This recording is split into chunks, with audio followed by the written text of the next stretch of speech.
بسم اللہ الرحمن الرحیم۔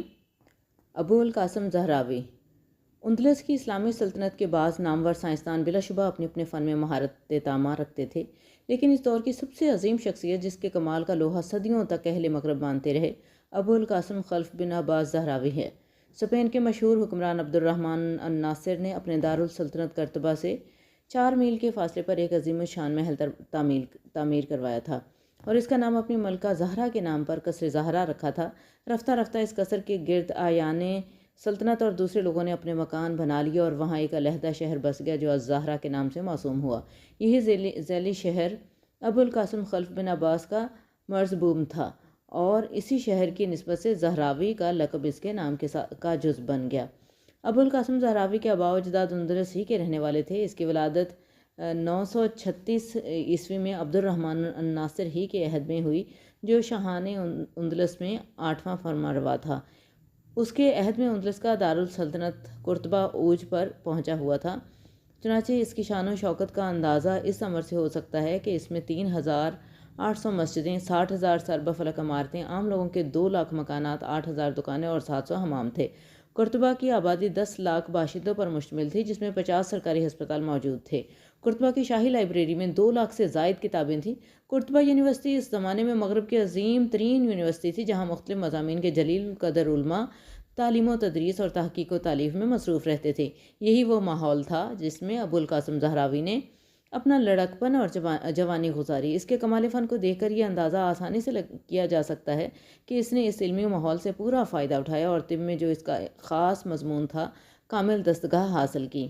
اپنی تعلیم کی تکمیل کے بعد وہ قرطبہ کے شاہی شفاخانے کے ساتھ منسلک ہو گیا اور یہاں اس نے اس عملی تحقیق کا آغاز کیا جس نے تھوڑے ہی عرصے میں اس کو جدید علم الجراحت کا موجد اور اپنے زمانے کا سب سے بڑا سرجن بنا دیا۔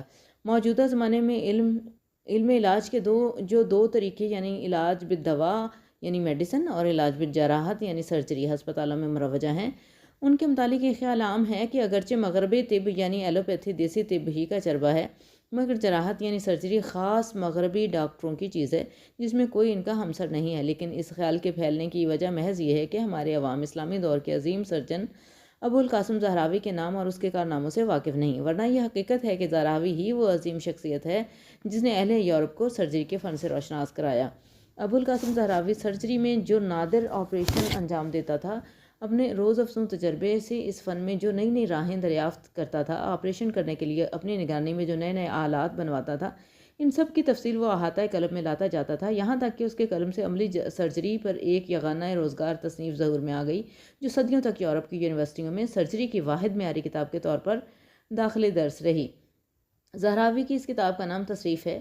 یہ پوری کتاب تو علم علاج کی دونوں شاخوں طب یعنی میڈیسن اور جراحت یعنی سرجری پر مشتمل ہے، لیکن اس کا سب سے اہم حصہ سرجری کا ہے۔ اس کی وجہ یہ ہے کہ اس سے پہلے طب یعنی میڈیسن پر تو عربی میں بہت سی کتابیں لکھی جا چکی تھی، لیکن جراحت یعنی سرجری پر اعلیٰ معیار کی پہلی مفصل کتاب تصریف کا ذکر آتا ہے، تو اس سے تصریف یعنی سرجری کی کتاب ہی مراد ہوتی ہے۔ تصریف 3 بڑے حصوں میں منقسم ہے۔ اس کا پہلا حصہ داغ دینے کے متعلق ہے، جو آزمانہ وسطیٰ تک بعض مراحل کے علاج میں برتا جاتا تھا۔ تصریف کے دوسرے اور تیسرے حصے میں عملی جراحت کا بیان ہے اور یہی اس کتاب کے اہم ترین حصے ہیں۔ ان میں دانت نکالنے، آنکھوں کا آپریشن کرنے، حلق کا کوا کاٹنے، مثانے میں سے پتھریں نکالنے، وبا سیر کے مسوں کو کاٹنے، خنازیر کا آپریشن کرنے، ٹوٹی ہڈی کو جوڑنے، اترے ہوئے جوڑوں کو چڑھانے، معاف عضو کو کاٹنے اور ہر قسم کے پھوڑوں کو چیرنے کی تفصیلات دی گئی ہیں۔ مختصر یہ کہ جراحت میں 90% جن اعمال سے ایک سرجن کو سابقہ پڑتا ہے، ان میں سے کسی کی تفصیل اس تصنیف میں چھوٹ نہیں گئی۔ ان اعمال جراحت کے لیے جن آلات کی ضرورت ہوتی ہے، ان کی تشریح نہایت خوبصورت تصاویر سے کی گئی ہے۔ ان آلات میں کاساتیر یعنی پیشاب خارج کرنے کا آلہ، مقام الاسنان یعنی دانت نکالنے کا آلہ، محقن یعنی انیما کرنے کا آلہ، مختلف قسم کے نشتر، کینچی، آری، سرجنوں کی سلائی، زخموں کے سینے کے لیے مختلف شکل کی سوئیاں سبھی شامل ہیں۔ ان میں سے ہر آلے کی ساخت تصویر کی مدد سے اور طریقے استعمال الفاظ کے ذریعے سمجھایا گیا ہے تصریف سے پہلے جراحی پر نہ اتنے پائے کی کوئی کتاب لکھی گئی تھی اور نہ علم جراحت کے متعلق اتنی خوبصورت تصاویر شائع کی گئی تھیں۔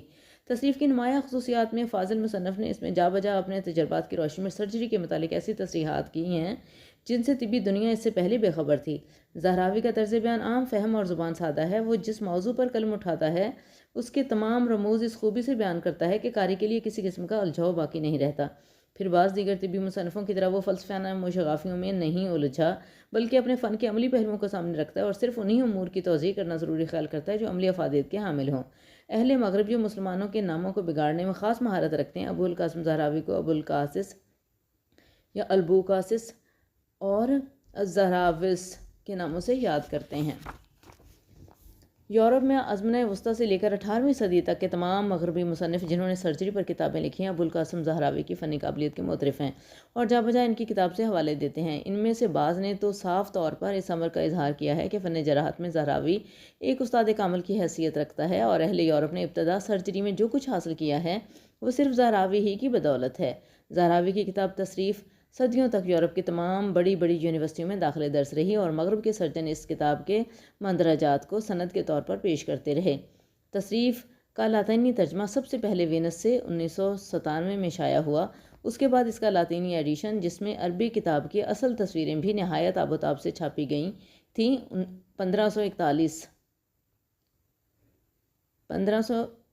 میں باسل میں طبع ہوا۔ باسل ایڈیشن کی سب سے بڑی خوبی یہ تھی کہ اس میں اصل عربی کتاب اور اس کا لاطینی ترجمہ دونوں ایک ہی جلد میں شامل تھے۔ یورپ میں اس کتاب کی مقبولیت 19ویں صدی کے آخر تک بھی باقی تھی، چنانچہ ایک فرانسیسی ڈاکٹر لی کارک نے 1881 میں تصریف کو فرانسیسی زبان میں منتقل کیا اور دباچے میں اس کتاب کو سرجری کا ایک نادر شاہکار قرار دیا۔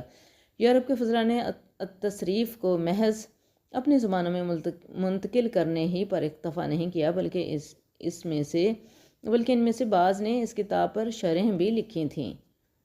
نامور مسلم سائنسدان